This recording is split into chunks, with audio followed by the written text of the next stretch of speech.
And, it just really seemed that all the characters bonded really well for me. And for it to be a low-budget movie, I think they all did a great job. That was a low-budget movie? Yeah, it was. Well, I guess you could say it was a low-budget movie. It was independent. It wasn't really. It wasn't ever released in any theaters that we know of. And it had you just. You really can't tell it's low budget. It's very professionally done. Oh, it has a good psychological side to it. And it flows very well. It's a good mind-twisting movie. It sure is. It makes you walk away wondering, well, was it the doll? Did she have a split personality? Was she just psycho? Was the doll possessed? I mean, the doll also, I think, represented part of her mother, too. I think so, because her mother was a perfectionist. And her mother made it. Yeah. And you couldn't ever take it out of the box, her mother said. Never. Perhaps the doll had some type of entity within it, and once the doll got out of the box, that entity that was within it possessed May.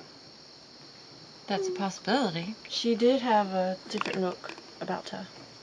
Yeah, she had it says, you had said, Jennifer, she had a more empowering look about her.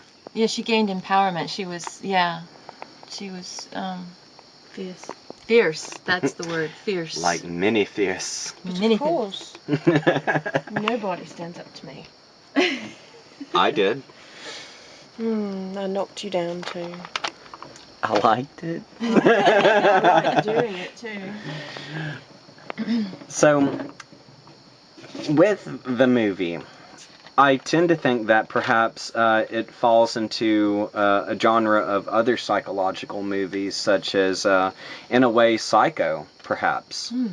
And what I mean by that is the questionability of the doll being her crutch for split personality, as Norman Bates used his mom as... mother syndrome. Yes. And so, that makes me kind of wonder, since May shows the signs of a neglected child, really, if these were signs that had always been with her, even as a child, since the beginning of the movie when she had the patch on her eye and some kid's like, oh, are you a pirate? And then she was ashamed and moved her hair down in front of it. You wonder if those emotions had been bottling up ever since then, and then her being sexually rejected by her lovers is just what finally pushed her over to the edge to develop that other dark side. You kind of wish that they had gone a little more into, how her parents had treated her, because they really didn't go into that at all. Just, here's the doll and your friend. If you can't have a friend, make one. Yeah. What's your thought on it about her childhood? I think she was mentally abused by her mother, and her father tried to patch it up, but the mother was obviously the most powerful in the relationship. See, this is just my thoughts on it, and I could be looking too deep into it, but you have her mom, who's a perfectionist, who said that her ripping into the wrapping paper had ruined everything. Yes. So there's a perfectionist in her mom, and then her dad, I mean, she couldn't have been, no older than 5 or 6? I'd say 6. Yeah, 6, somewhere about there. And her mom and dad are the only people at her birthday party, and her dad is like chugging on a beer. But he is excited. Yeah, he is excited for her and everything. But I mean, was he an alcoholic? Because I mean, he could be like me, a social drinker. Oh, I was thinking a lush. No. You break my heart. You have one?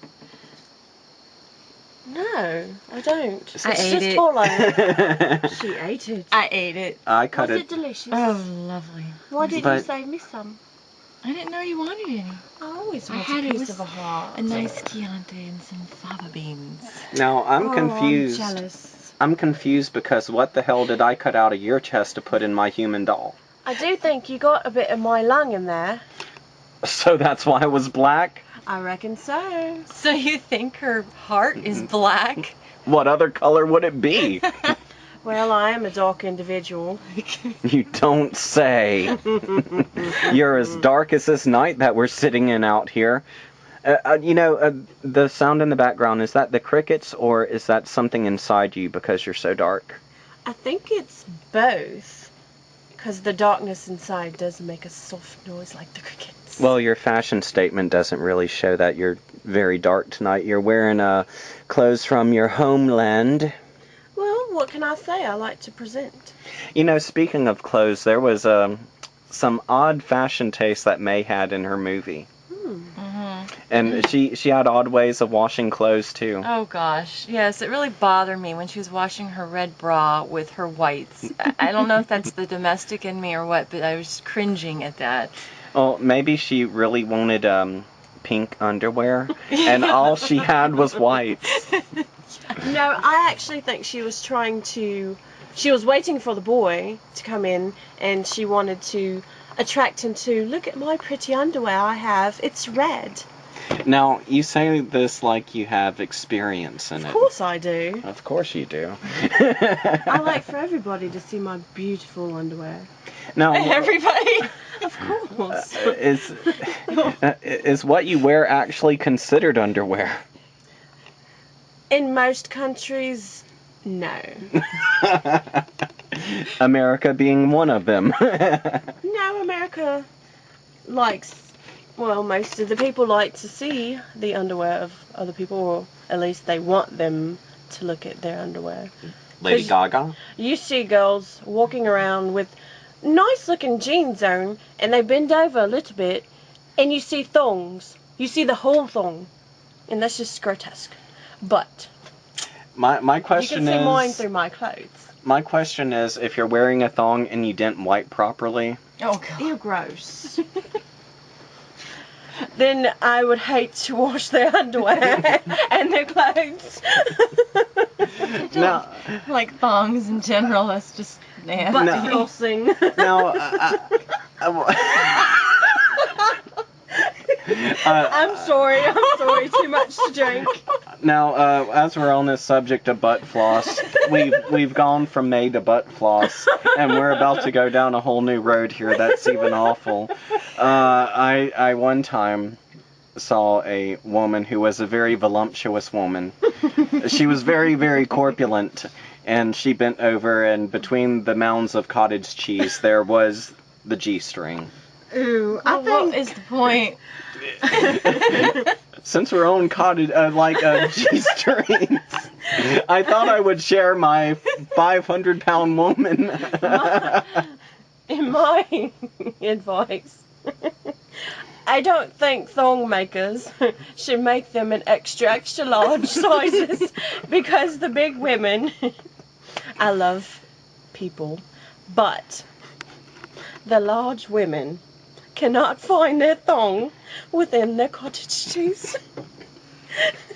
They'll be searching for days. Honestly, never, if ever, worn a thong in my life. I don't really see the point in them. It takes getting used to.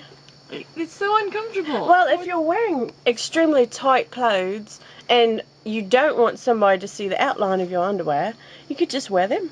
Don't wear underwear. No. A camel toe. Camel toe, and then if you don't wipe properly, drizzles. Now, I hate to talk badly about movies, and I hate to be this politically incorrect. Okay, I did not notice May having a camel toe, but I noticed she had a cockeyed nipple. Oh my gosh. Yes, that was It matched her eyes. Yeah. Oh, well, I see your eyes match your blouse.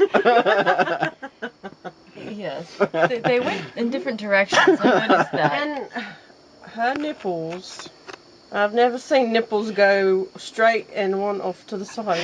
It matched her eyes. It did, but oof. Most definitely. That was my eye catcher. People are gonna watch this movie again, and they're gonna search her chest looking for the cockeyed nipple. Well, it doesn't take much searching because it's right there. I mean, hello, how can you miss it?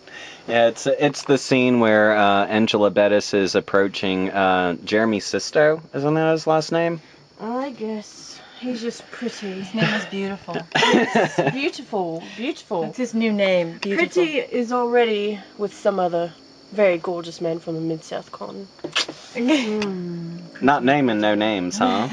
Well, I don't really no, know let's his not name name. because I never got Oh, it. wait, you're talking about the guy that you just labeled pretty, and then you went back to our hotel room and acted all May about it. No, I didn't. I didn't chop him up. I just threw him in the freezer. Oh, so now that you've been in my freezer, does that make us best friends? It does. You got any cold ones in there? The one-liners were amazing. Oh, yes. They were fantastic. Oh, God, they were just so great. It's one of those movies where you could just quote over and over. Of course. And you never get tired of it. Now that you've looked inside my freezer, are we best friends? And just her saying, I like your hands. That's just as good as Kathy Bates saying, God, I love you, Paul. My little hands. Oh, yeah, and she's waving at the hands. Yes. Goodbye, little hands. Bye, so hands. creepy. We know people like that. She's creepy, though, but she's in a happy, quirky way. She's got her innocence about her. Yes. She's the optimistic creep. She really is. Oh, and people trust her. yes. The girl was like, I trust you. That's because she's so childlike Yeah. almost. She has the abilities and the mannerisms of what you would see in a 9-year-old.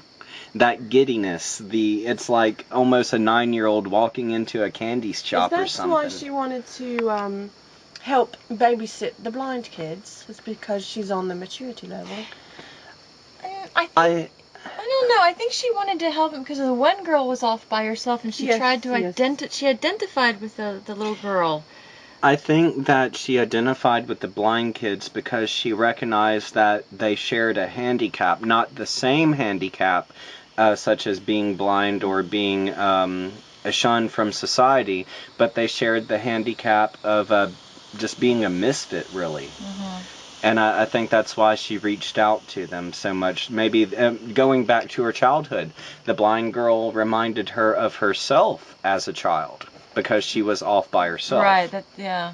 But do you think that if when the little boy said, "Are you a pirate?" if she had said, "Arr, yes," do you think she would have had friends then, and everything would have been okay? She might have, but then maybe they would have thought her even more weird. I don't know, because he looked really disappointed when she said He no. did. And Yeah, he shook his he- head at the rest of the kids. And... Or it would have been great if she would have said, yes, I'm a butt pirate. Give me your booty.